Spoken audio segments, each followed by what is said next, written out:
quem tá com a gente hoje é o Nicolas Ferreira. Nicolas Ferreira que faz muito barulho nas redes sociais, e esse barulho todo já deu resultados, né? Afinal de contas, ele foi o deputado mais votado do Brasil, né? O que será que tem por trás do Nicolas Ferreira? Ele está aqui no vídeo que a gente vai reagir, tentando trazer alguma argumentação, né, contra a percepção flagrante da luta de classes na centralidade da política. Então acho que é um vídeo que provavelmente vai dar bom. Eu sei, peço desculpa por estar botando na tela de vocês o Nicolas Ferreira, mas nós temos que debater com essa turma aí. Não dá para deixar eles falar sozinho, tá? Então, bora lá, sem mais enrolação, vamos pro vídeo. Se o Lula é o pai dos pobres, ele só tá fazendo mais filhos. É isso mesmo, ano que vem vai completar 18 anos que o governo do PT tá no poder do nosso país. Mais ou menos, né? Mais ou menos, né? Em parte é verdade, mas nós tivemos aí 4 anos do Bolsonaro, 2 anos do Temer. E vamos lembrar, esses 6 anos foram 6 anos de aprofundamento das reformas neoliberais, sobretudo nos 2 anos do governo Temer. Vamos lembrar que houve um golpe contra Dilma, justamente para aprovar aquilo que o governo Temer chamou de a ponte para o futuro. Então nós tivemos aí reformas importantes que hoje estão em voga e que não são produto de políticas do PT. Tá? A gente pode aqui fazer críticas às políticas do PT, eu as faço, inclusive. Mas, por exemplo, a nefasta reforma trabalhista, a nefasta reforma da Previdência foram produto do golpe. Então foi necessário tirar o PT para aprofundar esses retrocessos. Então, pera lá, senhor Nicolas, já não comece mentindo em menos de 1 minuto. Mas eles juram de pé que nada é culpa deles. Por exemplo, é uma coincidência dos estados com a maior taxa de homicídio no Brasil, todos os governadores serem do PT. Com certeza isso também não é culpa deles. É uma mera coincidência. Não, é uma coincidência, porque, Nicolas, deixa eu explicar uma coisa pra ti, tá? Quanto maior a desigualdade, maior a criminalidade, tá? Então, se você olhar os estados que têm maiores índices de violência, independente de quem é o governante, tá? São tendencialmente, claro que tem as exceções, mas tendencialmente são os estados onde nós vamos ter os piores índices de violência, tá? Então é provavelmente muito mais relacionado com isso do que com o fato de serem governados por governadores do PT. Até porque, por exemplo, a Bahia, que você citou ali, a Bahia tem um dos governos mais reacionários do PT. Né? Por mais que a gente tenha crítica e diga que o PT é um governo rebaixado, o próprio Zé Dirceu, há pouco tempo, assumiu que o governo Lula é um governo de centro-direita, em função da frente ampla que constitui o governo, coisa que eu concordo. Então, assim, atribuir à esquerda, tá, esses governos também não é bem correto. Tá? Não é bem correto. E a esquerda, de verdade, rechaça experiências na área da segurança pública, como, por exemplo, a que a gente tem na Bahia, que a gente tem uma política de segurança pública tão ruim quanto a de São Paulo, tão ruim quanto a do Rio de Janeiro. Tá bom? Agora vamos continuar aqui. Coincidência de que as regiões onde a esquerda mais dominou, como o Norte e o Nordeste, apresentam piores índices do sistema de saúde. Mas... Porque Norte e Nordeste são as regiões mais pobres do Brasil. Não dá tempo de eu explicar aqui, mas assim, resumidamente, são regiões mais pobres por causa do processo sócio-histórico de formatação dessas regiões, né?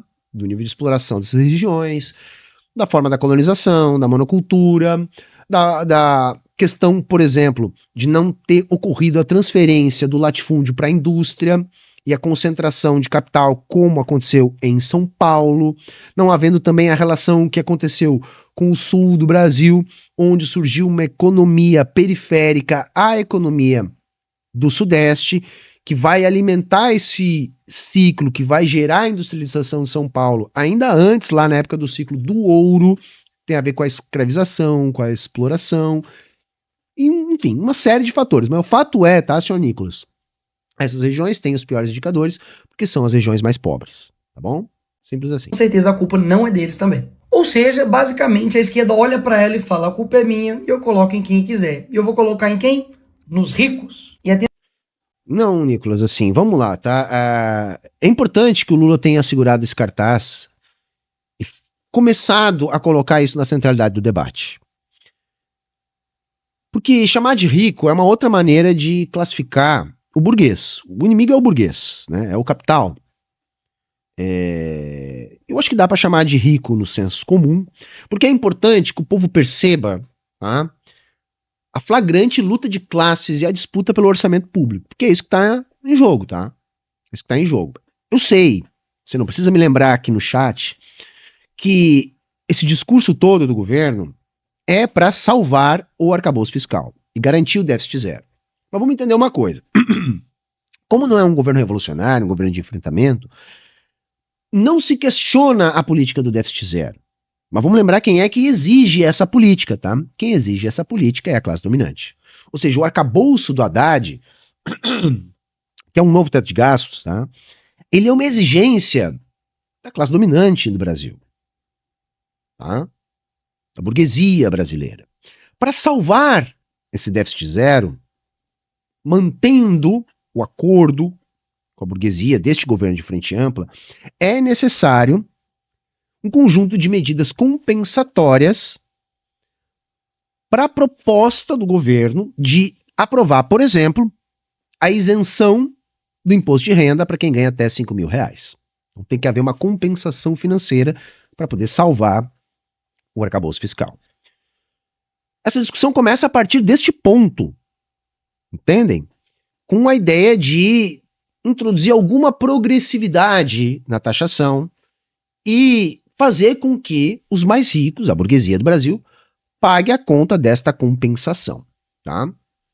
O assunto, pelo menos na retórica, é esse. Eu não quero entrar aqui na discussão do que de concreto está sendo feito em relação a isso, mas colocar o discurso retórico, político, na luta de classes já é um passo importante. A gente vai dizer que é isso mesmo que tem que fazer e vai fazer pressão para que, para além do discurso, isso também vire uma prática. O que pode acontecer, uma vez que está havendo, no meu entendimento, uma antecipação da campanha do ano que vem. Acho que caiu a ficha no governo, no Lula, que se eles não partirem para a campanha agora, utilizando o povo como uma força política, não tem como ganhar a eleição. Parece que caiu a ficha, começou a eleição, vamos ver para onde vai essa escalada ou não de ações para além do discurso, tá bom? Mas, Nicolas, deixa eu explicar uma coisa para você, tá, cara? No Brasil são mais de 800 bilhões em isenções fiscais para a classe dominante. No Brasil você tem um plano safra, mais, 400 bilhões, se não me falha a memória, mas enfim, alguma coisa perto disso sempre, para a classe dominante. No Brasil, você tem um valor 4 vezes superior ao valor do Bolsa Família no Bolsa Banqueiro, que é a taxa de juros, tá? Para a classe dominante. A classe dominante no Brasil, via manobras tributárias, em geral, paga em torno de 1,5% de imposto de renda. Tá entendendo? Quem é que fez essas regras fiscais que fazem que o Brasil seja um paraíso fiscal para os ricos? Vocês acham que isso partiu dos pobres? Foi a classe trabalhadora que decidiu, olha, vamos fazer um conjunto de regras fiscais no Brasil, onde os ricos simplesmente não paguem quase nada. A maior parte da tributação é sobre o consumo. O gasto no consumo do rico é residual. O gasto no consumo do pobre é 100% da renda. Proporcionalmente, o pobre paga muito mais já no consumo. Na renda, a classe média, né, um profissional, de maneira geral, da classe média, paga de 20% a 27,5% de imposto de renda. Enquanto que a alíquota efetiva dos muito ricos é coisa de 1,5%. Sendo que lucros e dividendos não são tributados no Brasil. Entende? Então, o Brasil, ele é um país que cobra muito imposto dos mais pobres e quase nada dos mais ricos. Ora, o que é isso, senhor Nicolas, se não nós contra eles? Tipo, eles montaram um conjunto de regras tributárias onde eles não pagam impostos, que além da mais-valia, eles ainda se apropriam de uma brutal transferência da riqueza dos mais pobres para os mais ricos, né, onde todo o esforço fiscal, por exemplo, para manutenção do arcabouço fiscal, né, o novo teto de gasto do Haddad, coloca todo o gasto financeiro, que é 4 vezes o Bolsa Família, fora das amarras fiscais. O governo tem que pagar e pronto. Não precisa fazer nenhum tipo de compensação financeira. Pense que maravilha que é ser rico no Brasil, gente. Você não paga imposto, você bota o dinheiro tudo em título público, você tem uma rentabilidade de 10% líquido ao ano, na pior das hipóteses. Eu estou aqui chutando baixo. Tem outras opções de investimento muito melhores que essa, também seguras, também isentas de imposto de renda. Então, quando se fala em tributar operações financeiras, quando se fala em tributar, que foi uma das propostas, né? Quem ganha 600 mil reais para cima, a fim de fazer essa gente pagar, em vez de 1,5% de imposto de renda, 2,5% de imposto de renda, foi um berreiro, foi uma gritaria. O que é isso senão nós contra eles? O que é isso senão luta de classes? Entende? Os ricos estão contra nós. Eles fazem nós os sustentarem. O rico no Brasil faz qualquer coisa, menos trabalhar. Menos deixar de explorar o trabalho dos outros. Então sim, é nós contra eles. E sabe por quê que o Nicolas tem que fazer esse tipo de vídeo? Porque isso é que eles têm medo. Se a gente bota a luta de classes no centro do debate político, eles perdem. Lembra lá quando a pauta da escala 6x1 ser posta abaixo ganhou força? Que pauta é essa? É o direito à vida, é a luta de classes. Por quê? Porque o burguês tem direito à vida. Quem não tem direito à vida é quem está submetido à escala 6x1. Entende? Mas aí o Nicolas não vai fazer nada. O Nicolas não vai fazer nada em relação à tributação dos mais ricos. O Nicolas não vai fazer nada em relação a acabar com a escala 6x1. Porque, na realidade, ele defende os mais ricos. É isso que está flagrante. Por isso que ele tem que fazer vídeo. Por isso que ele tem que impulsionar vídeo. Por isso que ele tem que movimentar a sua base política para fazer as pessoas não perceberem a flagrante luta de classe. E quando o governo ousa fazer isso, o governo ganha popularidade. Imagina se, além do discurso, a gente começar a ter ações concretas. Se a gente começar a ter o povo sendo chamado para um debate público de verdade. Aí, além da popularidade crescer muito, a força política transformadora também cresce muito. E na prática, turma, é só isso que eles têm medo, tá? Basicamente é isso. A tentativa deles é a mesma de anos. Ficar fazendo uma luta de nós contra eles, ricos contra pobres, negro contra branco, ateu contra cristão, enfim. Dessa forma, eles vão dividindo para poder conquistar. E sabe, não tem... Vocês já entenderam o meu argumento aqui, já desmonto o argumento dele de maneira muito fácil de compreender, né? Eles controlam os políticos, eles financiam as campanhas, eles criam as regras tributárias, criaram regras onde eles não pagam imposto e vivem do imposto dos outros. E quando a gente toca nesse assunto, no sentido, peraí, vamos mudar isso aí? Que tal vocês pagar um pouquinho, pelo menos? Porra, nós estamos aqui pagando 27,5%. Dá pra vocês pagar 2,5%? Não! Olha aí, já estão falando desse papo aí de nós contra eles, de dividir. Entenderam? Entenderam a maldade? Nós pagamos 27,5%. Você, aí, colega professor, você paga 27,5% de imposto de renda, retido na fonte no seu contra-cheque. Você não tem nem a possibilidade de sonegar isso aí. Agora, quem ganha R$1 milhão por ano, paga 1,5%. E ainda tem título público, né, o Bolsa Banqueiro para ganhar, tem 800 bilhões em isenções, tem plano safra, tem 599 mil refis, perdão de dívida, entenderam? Aí se a gente diz, peraí, mas olha só, será que não tá errado isso? Ah, mas olha aí, ó, já vem de novo esse nós contra eles. Eles só não reclamam do nós contra eles quando fica só eles. Entenderam? Ah, mas eles têm que, né, produzir choro e ranger de dentes, tá bom? Mas se você for chorar, Nicolas, pega uma chupetinha, acalma o bebê. É óbvio que tem desigualdade aqui no nosso país. E sim, Tô falando que todo rico aí é bonzinho e gente boa, não. Mas você vai taxar os super ricos e aí? E no próximo dia, o que vai acontecer? Eles vão embora. Eles vão pagar imposto. Não, eles não vão embora. Entendeu? Eles vão embora. Sabe essa ideia? Ai, se taxar os ricos, eles vão embora. Vão embora pra onde, caralho? O latifundiário vai botar o latifúndio nas costas e vai levar embora? É isso? É isso que ele vai fazer. Vai botar o latifúndio nas costas e vai levar embora. Onde é que ele vai achar um lugar do mundo que não cobre sobre lucros e dividendos? Vai embora pra Estônia. Que só o Brasil e a Estônia que não cobra. Qual lugar do mundo que paga 10% de juro real, né, 15% nominal sobre título público, de Banco Central que tem moeda forte e 350 bilhões de dólares em reservas? Que lugar do mundo que eles vão encontrar, junto com tudo isso, mais de 800 bilhões de reais em isenções fiscais? É só um terrorismo, eles não vão embora porra nenhuma. Isso aqui é a galinha dos ovos de ouro dele. Quando eles falam que vão embora, a gente tem que perguntar assim, pra onde? Os latifundiários vão vender seu latifúndio? Se todos estiverem vendendo, quem é que vai comprar? O que vai acontecer com o preço se eles resolverem ir embora? Não existe. Eles não vão embora.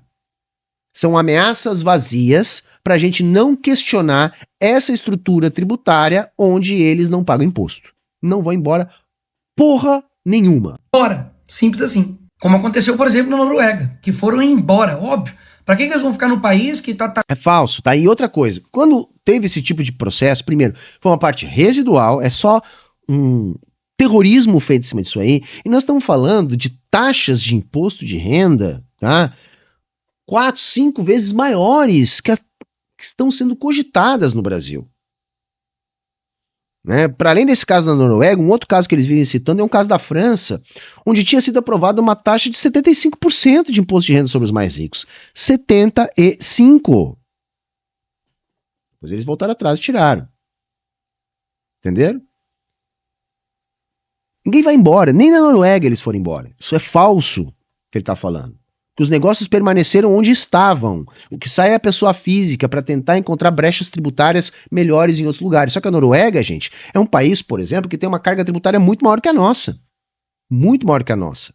E não tem uma estrutura do capital baseada, por exemplo, no latifúndio monocultureiro exportador. Entenderam? Então é mentira isso do Nicolas. Achando eles.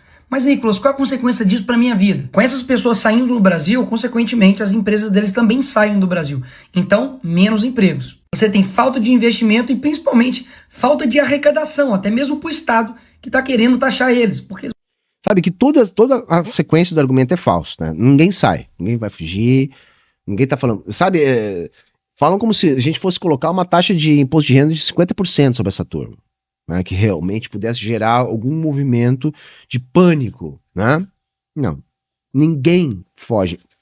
Meu amigo, minha amiga, nenhum multimilionário vai fugir se tiver que pagar 2,5%, que é o que o governo está tentando buscar de alíquota efetiva para essa turma. 2, não é 20, é 2,5%. Tudo que o Nicolas está dizendo aqui é para impedir o bilionário, o multimilionário, de pagar fodendo 2%. O que ele acha de um professor pagar 27,5%? Entenderam como essa gente é antipovo? E outra, antes que eu me esqueça, esses vídeos do Nicolas fazem sucesso, tá? Porque são impulsionados. Acabou de sair uma matéria dizendo que a empresa que ele é sócio, tá? A tal Destra, que é uma empresa que banca, né, anúncios na internet. Essa empresa, no último ano não, né? De 23 a 24, se eu não me engano é esse o prazo, depois vocês confiram aí, investiu quase 750 mil, tá? 750 mil reais em impulsionamentos das campanhas, tá? Então é grana, resumindo é grana, é muita grana. Tá? Não é só um engajamento orgânico, é muita grana. Vão embora. As empresas saindo daqui, elas levam consigo as suas fábricas, toda a cadeia de produção e, consequentemente, você tem menor acesso aos produtos. Sabe, isso não faz o menor sentido, cara. Se eles vão se desfazer dos seus negócios, é isso? Vão parar, sabe, vão trocar toda a sua planta produtiva, vão precisar abrir um novo mercado com novos... Isso é sandice. Isso é sandice, ninguém sai. Isso é só para dizer assim, olha só, não vamos mexer com os ricos. Entendeu? Ele quer fazer a sua base de apoio, né, eleitoral, que é formada por gente pobre, que ele não defende os ricos, mas ele não consegue fazer isso, ele está defendendo os ricos. Isso gera o quê? Inflação, menor competitividade e preços mais caros. Eu não vou nem falar da fuga de cérebros, né, de mentes pensantes que vão sair daqui e ir para outros países. Sabe o que faz cérebro sair daqui? Falta de mercados, falta de investimento público, de infraestrutura. É por isso, senhor Nicolas, que o engenheiro que não vai embora, ele vira Uber no Brasil. Entendeu? Ele vira Uber. Sabe por quê? Por causa dessa política de estado mínimo que você defende. Você não vê engenheiro fugindo da China, ao contrário, eles estão indo para lá. Mas lá, o Estado está abrindo mercado para essa gente ter onde trabalhar. Não tem nada a ver com impostos que fazem essas pessoas saírem. O que faz as pessoas saírem é a falta de oportunidades. Países que têm melhor condições de desenvolver. O que eles estão querendo te vender como um bom esquerdista é de que fazendo isso daqui, você vai ter a solução de todos os problemas do país. Não vai ter a solução de todos os problemas do país, mas vai ter alguma justiça tributária. E não, é uma mentira. Quando a esquerda pega para poder defender isso, é um desastre. Alíquota de 6% no IOF. Movimentou R$1.000, paga 60. Coitada da guria, cara. A guria fez uma conta errada, fez um post ali. E é simplesmente uma pessoa aleatória do Twitter. Aí eles pegam essa porra pra dizer assim, a esquerda. A esquerda. Não, cara. É uma pessoa do Twitter que fez uma conta errada. Entendeu? E o argumento de fundo dela, inclusive, tá certo. Porque há, sim, um componente levemente progressivo no IOF. Por quê? Porque o rico compromete uma parcela maior da sua renda com operações financeiras que incidem em IOF, em relação ao pobre, que compromete uma parcela menor da sua renda com operações financeiras que incidem em IOF. Então, proporcionalmente, o rico paga um pouco mais IOF que o pobre, entenderam? Então, o argumento da guria nem tá errado, ela só errou a conta. Mas é uma pessoa, seu canalha. Uma pessoa, aí toda a direita pega isso para dizer a esquerda. Enquanto que uma pessoa aleatória do Twitter fez uma postagem. É só isso, gente. Mais nada. Centavos. R$10.000 paga R$6. R$100.000 paga R$60. Ou seja, não parece ser tão pesado assim, né? Se você não viu o erro nessa conta aqui, parabéns. Tem alguém que tá orgulhoso de você. Porque quem movimenta R$1.000... O que tem a ver o Paulo Freire, cara? Entendeu que é só assim, ó, espantalho, demagogia e moralismo. Entendeu? Moralismo. Se o método Paulo Freire fosse aplicado na educação de base no Brasil, como é estudado no mundo inteiro e respeitadíssimo, né, nós teríamos melhores resultados na nossa educação. Mas o que a gente tem na educação é uma educação positivista, bancária, que inclusive foi a crítica do Paulo Freire, viu, seu jumento? A educação no Brasil ela não está baseada no Paulo Freire, seu imbecil. A educação está baseada naquilo que o Paulo Freire criticou. Entendeu? A educação no Brasil ela é organizada da maneira que o Paulo Freire criticou. E disse, olha, isso não é bom, é assim que a gente faz até hoje. Entendeu? Seu mentiroso. Dá raiva, galera, porque assim, saca? Os caras têm muita grana para investir. Os caras têm apoio da extrema-direita, que é um eufemismo para fascismo. Os caras se apropriam, tá, da fé das pessoas, tá, para utilizar essas pessoas como instrumentos dos seus projetos políticos. E essas pessoas são incrivelmente mentirosas. Mentirosas. Alimentam essas mentiras porque precisam delas para sobreviver. É só isso que esses canalhas fazem. e tem 6% no IOF, não paga 60 centavos, paga 60 reais. Para quem movimenta 10 mil reais, paga 600 reais. O aumento do IOF é para poder ferrar só quem está em cobertura de apartamento? Não. Quem movimenta 1.000 reais, pagar 60 reais, sabe que 60 reais no mês faz muita diferença. Então esse é papo boi. Mas 60 reais no universo de 1.000, né, é ruim. Mas é no universo de 1.000, não é de quem movimenta, é de quem faz operações financeiras na ordem de 1.000 reais. Vocês entenderam? Não é uma boa ideia do IOF não, tá? Ela só é uma boa ideia, senhor Nicolas, quando comparado ao que você quer. Você tem coragem de dizer para o seu público o que você quer ao invés do IOF? Porque eu também acho que a solução do IOF não é a melhor solução possível. Ela só parece ser uma boa solução quando comparada à solução que você quer, senhor Nicolas.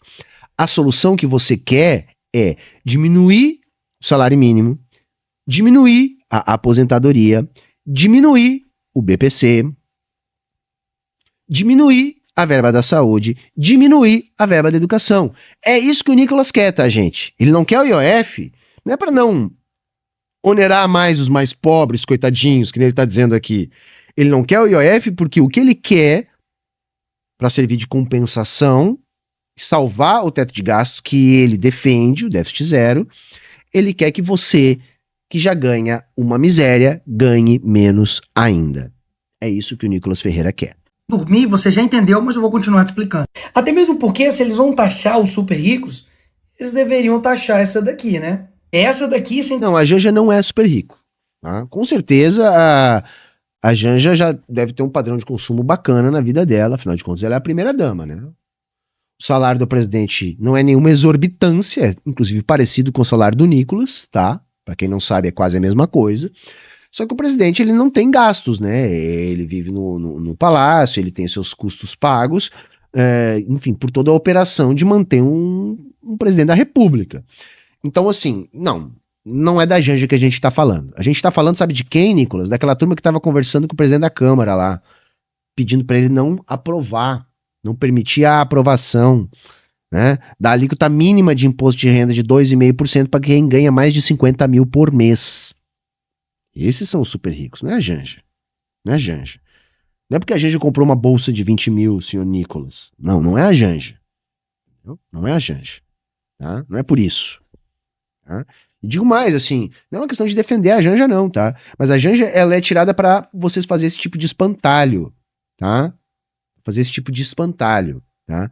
Porque você tá aqui assistindo, que tem um bom poder de consumo, que é uma pessoa aí que tem uma renda de 20, de 30 mil reais, você não é super rico, tá? Não é de você que a gente tá falando, é você que a gente quer taxar, tá? O que eu, pelo menos, quero taxar, tá? Nem você que se acha capitalista, mas na verdade tem um pequeno negócio, sabe? Você que consegue pagar a escola particular pro seu filho, você que consegue ter um carrinho bacana, consegue fazer uma viagem ou duas por ano, você que tem talvez uma casa na praia, não é de você que eu tô falando. Você não é super rico, tá? Você é classe trabalhadora. Eu sei que talvez muitos nessa condição não gostam de ser chamados de classe trabalhadora, mas são classe trabalhadora, né? São classe trabalhadora. Não é de você que nós estamos falando. Não é da Janja que nós estamos falando. Não é do Lula que nós estamos falando, tá? Não é. A gente está falando de quem é burguês. Ter cargo nenhum, custa aí aos cofres públicos o seu dinheiro, 2 milhões de reais por ano, só para ela ter um gabinete. Quanto é que custa o teu? Entendeu? Quanto é que custa o teu? Fala para nós aí. Né? O Hugo Mota, por exemplo, que você puxa o saco, custa 300 mil por mês. Né? Sozinho. Só ele. 300 mil por mês. Tá? Eu não tô nem falando das viagens, né? Que só pro Japão o Lula levou a Janja, mas 220 pessoas, custando aí 4,5 milhões. Talvez fosse desnecessário, mas isso, frente ao desafio fiscal do Brasil, é irrelevante. Vocês lembram do vídeo imortal do Ciro Gomes, com o imbecil do Constantino? Quando ele começou com essa demagogia? Porque sabe o que é isso que o Nicolas está fazendo aqui? Demagogia. Demagogia. Porque tá viajando muito, porque gastou 4 milhões. Cara, 4 milhões, em termos de equilíbrio de contas públicas, é insignificante. Vocês lembram da frase do Ciro pro Constantino? Tem muito ministério, tem muito cargo público. Vamos cortar. Quais vamos cortar? Diz aí, porque é fácil dizer, vamos cortar, mas quais? Esse aí que você tá falando, dá bilhão? Dá bilhão? Porque se não dá bilhão, não vamos nem começar a conversar, porque se não der bilhão, nem faz cócega. Entende? Porque quando a gente está falando de orçamento público, a gente está falando de bilhões. Bilhões. Tá? É isso que a gente está falando. Dezenas de bilhões. Então, você pegar um gasto de 4 milhões, tá? Para utilizar como um exemplo de que isso está produzindo algum tipo de crise fiscal no governo, você é só um idiota. Você é só um demagogo mentiroso do cacete. Do seu dinheiro. Será que eles estão lutando para poder taxar a Janja, que está com uma bolsinha aqui de R$21.800? Será que esse pessoal todo aqui, que recebem super salários e super mordomias do governo... Nenhum recebe super salário, porque todos estão abaixo, pelo menos, ou no máximo, no caso do presidente, no teto constitucional, tá? No teto constitucional. Que não chega a R$50 mil. Se não me falha a memória, é 40 e vários, uma coisa assim. Entendeu? Claro que R$50 mil super salário também é um critério arbitrário, tá, gente? Claro que é um critério arbitrário. Mas, de alguma maneira, dentro desse tipo de situação, a gente tem que estabelecer algum critério arbitrário, tá? Mas, porra, não é razoável que quem ganha 50k por mês pague 2%, enquanto que a maior parte da classe média paga de 20% a 27,5%, por exemplo? Eu acho que é, no mínimo, razoável, né, senhor Nicolas? Do Lula, que são os seus ministros. Eles estão preocupados em taxar os super ricos porque eles estão preocupados com os pobres. Será mesmo? Até mesmo porque eles se dizem de esquerda contra os super ricos, mas tem super ricos no governo. Patrimônio de ministro de Lula cresce 30 vezes cara. E passa de 70... Cara, ministro de Lula tem de tudo que é tipo, cara. Entendeu? Inclusive alguns que estavam junto com o Bolsonaro há pouco tempo atrás e que estarão num eventual retorno da extrema-direita. Entendeu? Por que você não fala aí, por exemplo, senhor Nicolas, do patrimônio, da evolução do patrimônio, dos esquemas referentes ao patrimônio do Romeu Zema aí, que você puxa o saco em Minas Gerais? Por que você não fala aí? Hã? Ministro de Lula. Diz o nome, seu sem vergonha. Diz o partido, seu sem vergonha. Tá? E outra, o que isso tem a ver com a discussão central? O que tem a ver com a questão de fazer um mínimo de justiça tributária? Porque o que esse vídeo não explica em nenhum momento é, tá, mas não é razoável que quem ganha 600k por ano pague pelo menos 2% de imposto de renda? Não é razoável isso? Todo esse seu chororô, Nicolas, é só por causa disso? Tem 9 milhões. Lula, poxa, declarou 7,4 milhões de reais. Qual o eleitor dele, dos locais mais pobres que ele foi e fez promessas de campanha, que tem um patrimônio desse daqui? Me conta. Ele que antes de falar pra você... Como é que é? O patrimônio do Lula é maior do que o do Bolsonaro? Pô, mas aquele monte de mansão lá, 53 mansões que a família dele comprou. Aquilo tá tudo no nome dos laranja, Nicolas? Tá? Tudo no nome do laranja? Não é isso? E outra, um cara com patrimônio de 7 milhões é super rico, Nicolas. Você sabe quanto é que custa um imóvel no Brasil? Na região metropolitana de qualquer grande centro? Você sabe, Nicolas? Claro que você sabe, mas você é um demagogo do caralho. Se não comprar produtos caros, tava usando uma gravata de R$1.680 da Louis Vuitton. E cai tão por terra esse papo de... Imagina, tu é rico por ter uma gravata. Entendeu? Você é rico por ter uma gravata. Ah, Nicolas, sério que é isso, cara? O cara é rico porque tem uma gravata. Tá? De nós contra eles, e nós estamos defendendo você, pobre, que a Janja faz compras em shopping na elite do Leblon. Ou seja... tá bom, ser rico é fazer compra no shopping no Leblon. Porra, eu lembro da época que pra ser capitalista o cara tinha que ter capital, tá ligado? Tinha que ter latifúndio, saca? Tinha que ter indústria, sei lá, cara. Não, agora, pra ser classe dominante, é só comprar no shopping do Leblon, viu? Aí, seus mortais, vocês também são capitalistas aí? Vocês também compram no shopping do Leblon? Não tá lutando por você e nem contra os ricos. Ela ama o luxo. Ela só tem inveja de quem tem mais do que ela e ela só usa isso, obviamente. Inveja. É um argumento moralista. Não tem nada a ver com justiça tributária, não tem nada a ver com redução de desigualdade, é inveja. Reparem, eu estou insistindo nisso. A direita não tem nada para oferecer. Ela não tem proposta para nada, ela tem demagogia. Ela apenas se baseia no senso comum. Se baseia no moralismo. Então é a inveja. O que explica é a inveja. Entenderam? É sempre alguma coisa assim, que não explica nada, porque na verdade, só o que há é demagogia. Você pega ali as mentiras, pega ali o moralismo, filtra bem, só o que tem ali é demagogia, não tem mais nada. Juntamente com Lula, para poder ganhar voto de gente desinformada. Mas Nicolas, a pessoa gasta o dinheiro dela do jeito que quiser, o salário dela do jeito que quiser. Sim, eu concordo. Quem não concorda com isso são eles. De que quando você tem, por exemplo, um empresário que tira uma foto com sua família e mostra ali uma bolsa de marca de 14 mil reais que sua filha tá usando, daí vem... Pegaram aí, o cara foi lá, né, professor, aposentado, acho uma coisa assim, escreveu só guilhotina. Eu acho que o Roberto Justus é o limite do humor, tá ligado? Aí você não pode falar isso, não pode falar, guilhotina. Eu não comentei nada nessa foto, tá? Eu acho que talvez é desnecessário, desnecessário, porque é uma criança ali, sabe? E não vamos cair nesse anacronismo de comparar com os Romanov, tinha sentido no que eles estavam fazendo. Eu acho que aqui não tem muito sentido, é só dar arma pra direita. Então eu acho que foi cagada esse comentário, tá bom? Cagada. Porque é pra isso que serve, pra mais nada. Entendeu? Aí eles resolvem passar pano pra um escroto que nem o Roberto Justus. Vocês lembram do Roberto Justus? Roberto Justus é o cara que, quando já tinha morrido 15 mil pessoas na pandemia, ele disse, galera, isso não é nada. Né? Como quem diz assim, só tá morrendo pobre, caramba, vamos meter marcha aí na economia, porque senão nós vamos quebrar. Ou seja, é um merda, entendeu?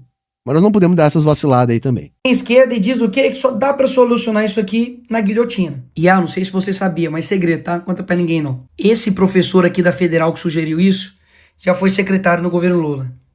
Poxa, coincidência também da vida. Quando é uma deputada de esquerda que luta contra os super ricos, usa uma bolsa de 24 mil reais. Também é cagar esse tipo de foto aí da Erika Hilton, sabe? Eu acho que ela pira muito nessa de cheguei no topo, de tô aqui, acho uma linha torta também, tá? Também não é motivo para eles fazerem todo esse away em cima da foto dela. Se ela quiser usar a bolsa que ela quiser, ela usa, ela que paga com o dinheiro dela, não tem nada a ver com isso aí. Mas assim, a gente tem que ter algum tipo de cuidado. Eu acho que é vacilo esse tipo de estratégia aí, tá? Que a Erika Hilton parece estar dobrando a aposta cada vez mais nisso. Acho que é uma linha torta. Enfim, acho que é uma linha torta. Não justifica o que o Nicolas está falando, é lógico, mas assim, eles são oportunistas e demagogos. Então eles vão utilizar essas vacilações para fazer demagogia, que é exatamente o que ele está fazendo agora aqui, tá? Pura demagogia. Aí tudo bem, vamos lá lutar contra os super ricos com uma bolsa de super rico. Mas vamos deixar o jogo um pouquinho mais interessante. Empreiteiras e bancos foram maiores doadores de Lula. Sim, porque esses grandes capitalistas, eles doam para todos. Normalmente doam um pouco mais para quem eles acham que vai ganhar. Simples assim. E é assim que eles aparelham, né, a institucionalidade política no capitalismo. Então isso, Nicolas, é só capitalismo mesmo, viu? É só capitalismo mesmo. Então, não sei aí qual é a crítica, tá? Na campanha dele, contribuíram com 24 milhões na reeleição dele. O Palocci, que era ministro do Lula, falou que em troca de favores, bancos doaram 50 milhões ao PT durante o governo Lula e Dilma. O lucro dos 4 maiores bancos brasileiros atinge recorde nominal em 2024, 108 bilhões. Quem é o presidente em 2024? Lula. Como os bancos... Isso é uma tônica do governo Lula e tem a ver com essa elevação da taxa de juros. Agora pergunta pro Nicolas o que ele acha de baixar a taxa de juros. Entendeu? Agora, como ele é um cínico, mentiroso, demagogo do caralho, pode ser que ele diga que tem que baixar. Entende? Mas enquanto era o Campos Neto, indicado pelo Bolsonaro, que estava subindo, aí ele dizia que tinha que manter, que era o certo, que era a irresponsabilidade do Lula cobrar a queda na taxa de juros. O que faz ter essa lucratividade tão grande e bater esses recordes, entre outras coisas, mas um dos principais motivos é a taxa de juros, né? que historicamente é alta no governo do PT. Mas aí, Nicolas, a gente também critica isso. Aliás, é o que falta para o governo Lula, é enfrentar isso. O problema do governo Lula é justamente administrar o capitalismo aqui no Brasil sem um maior nível de enfrentamento, sobretudo em relação a essas questões. Mas sabe qual é o ponto? Você finge que é contra essa turma, porque todo esse vídeo que a gente está assistindo agora é você defendendo essa turma. Porque você não quer que essa turma pague nem 2,5% de imposto de renda. É isso que você quer. Tá? Lucraram como nunca no primeiro ano do governo Lula. Governo salva negócio bilionário dos irmãos Batista. Ai, peraí. Então quer dizer que os financiadores de campanha do Lula são bilionários. De que ele ajudou negociações de bilionários. Que as corrupções que foram feitas foram com empresas bilionárias. E eles estão... Tal qual aconteceu no governo Bolsonaro, com toda a turma do latifúndio do agronegócio, por exemplo. É a mesma coisa, Nicolas, entendeu? Então você não tem argumento para falar disso, sabe por quê? Porque você é o sujo falando do mal lavado, entendeu? Isso é o sujo falando do mal lavado, entendeu? Ou seja, você está fazendo o quê? Demagogia. Se você que está aqui me assistindo não sabe o que é demagogia, é isso que o Nicolas está fazendo, né? Uma fraseologia para te iludir, sendo que, na verdade, tudo isso que ele está falando, ele também tem culpa no cartório. Ele também recebe o mesmo salário, ou quase o mesmo salário, dos ministros. Ele tem mais de 100 mil reais, por exemplo, só de verba de gabinete, todo mês. Fora o flagrante conflito de interesse no fato dele estar ganhando muita grana com as mídias sociais, utilizando, por exemplo, a atividade parlamentar dele como uma plataforma de negócios, oferecendo conteúdo exclusivo, por exemplo, para quem pode pagar, ter acesso a parte da atividade parlamentar dele. Inclusive, já tem projeto para acabar com essa, né, com essa crise aí, com esse conflito de interesses flagrante. Né? Isso para não falar, né, nas histórias esquisitas e cabulosas do primo do Nicolas Ferreira, que recentemente foi preso com drogas, né? Que pode ser que seja o mesmo primo que ele falou, né, em algumas histórias esquisitas aí da vida dele, nesses podcasts da vida. Falando que são contra bilionários? Essa não cola, porque a gente sabe qual foi o governo mais corrupto da história. Qual foi o do Bolsonaro? Porra, o Bolsonaro chegou a gastar 10% do PIB para tentar comprar a reeleição. Tá ligado? Inventou Vale Gás na Petrobras, inventou dinheiro para taxista, para caminhoneiro, deu calote em precatório. Não tem precedente nisso. Né? Não tem nenhum precedente nisso. Né? A questão é que criada essa ideia de governo mais corrupto da história, né? Pô, se fosse tão corrupto, por que o Lula tá solto? Ah, mas teve corrupção pra caramba, como tem em qualquer governo. Quem era o partido mais envolvido nos escândalos de corrupção da Lava Jato? O PP e o MDB. O PP, por exemplo, era o partido do Bolsonaro na época, tá? Para refrescar a memória do Nicolas aqui. Na época, o Bolsonaro estava no PP, era o partido, junto com o MDB, mais beneficiado pelos esquemas de corrupção. Entende?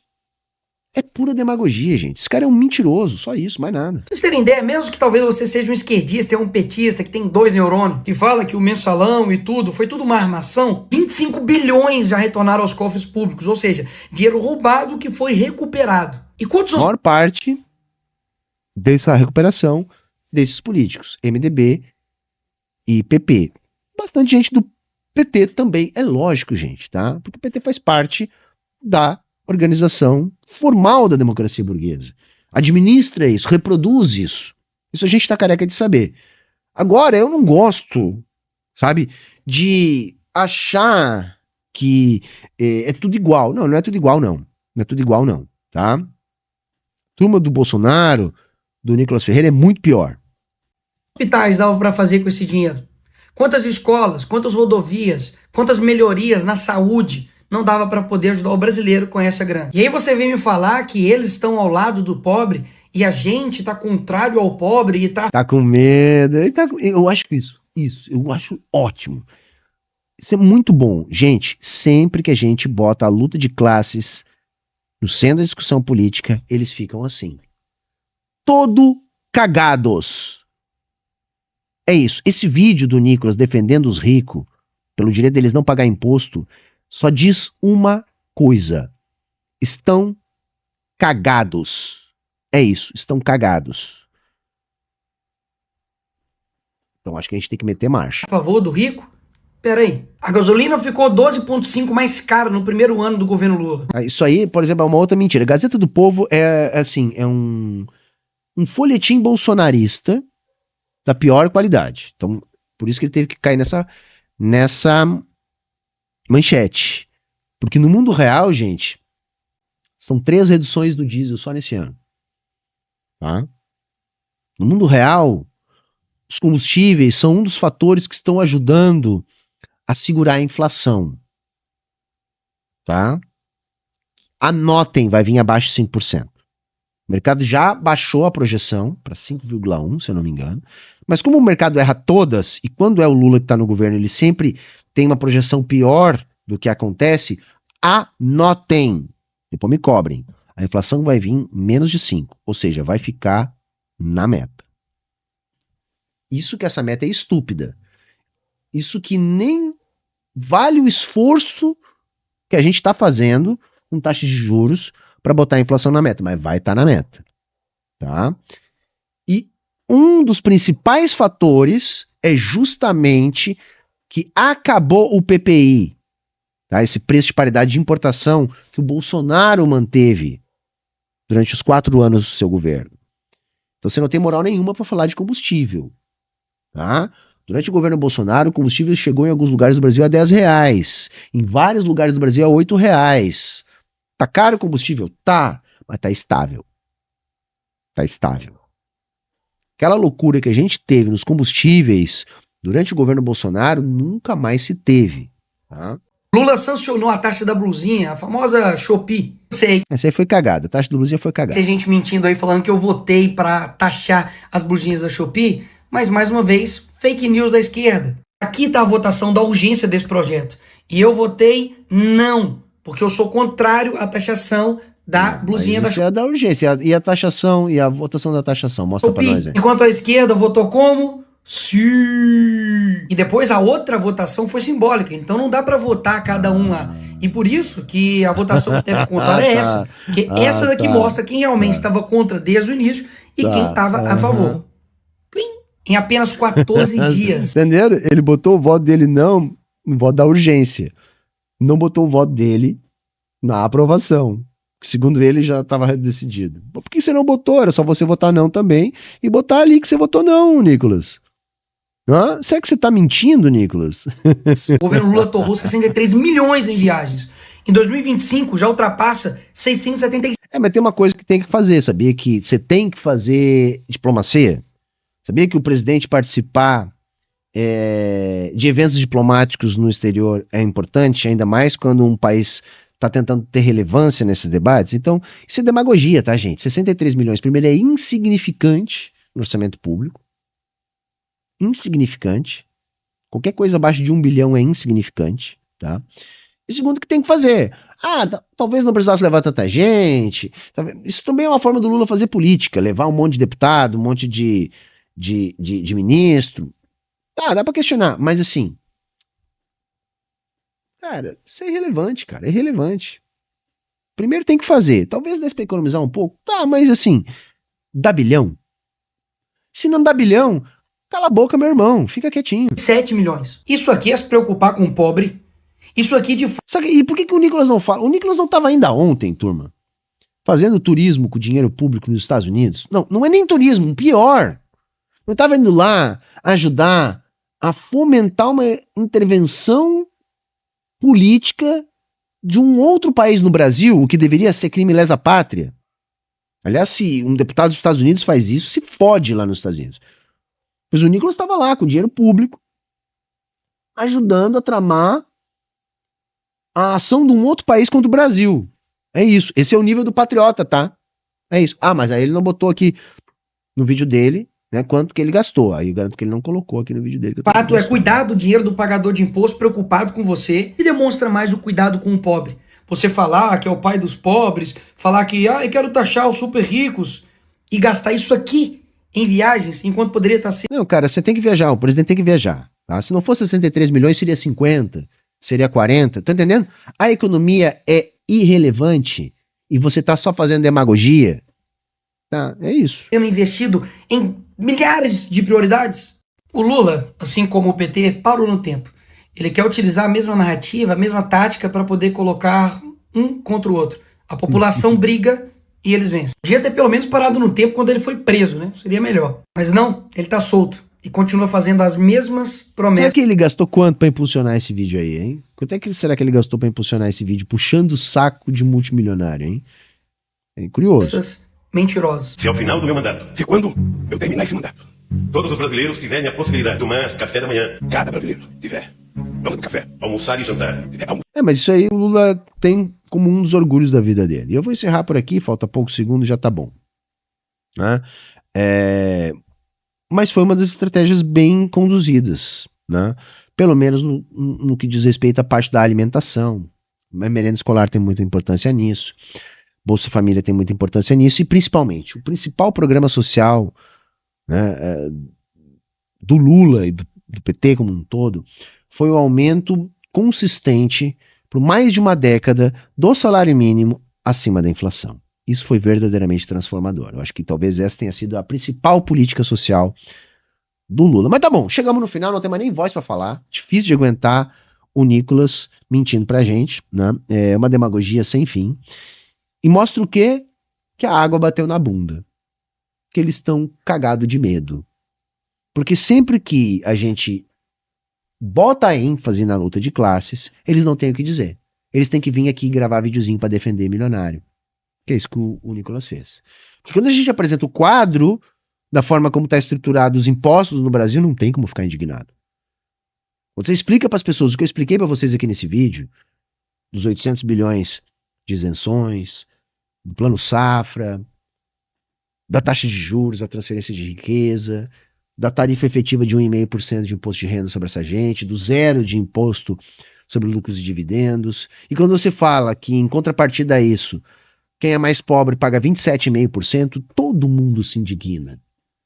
Então nós temos que falar isso mesmo. Porque nós vamos obrigar criaturas que nem o Nicolas a sair da toca para defender os bilionários, que é isso que ele fez nesse vídeo aqui.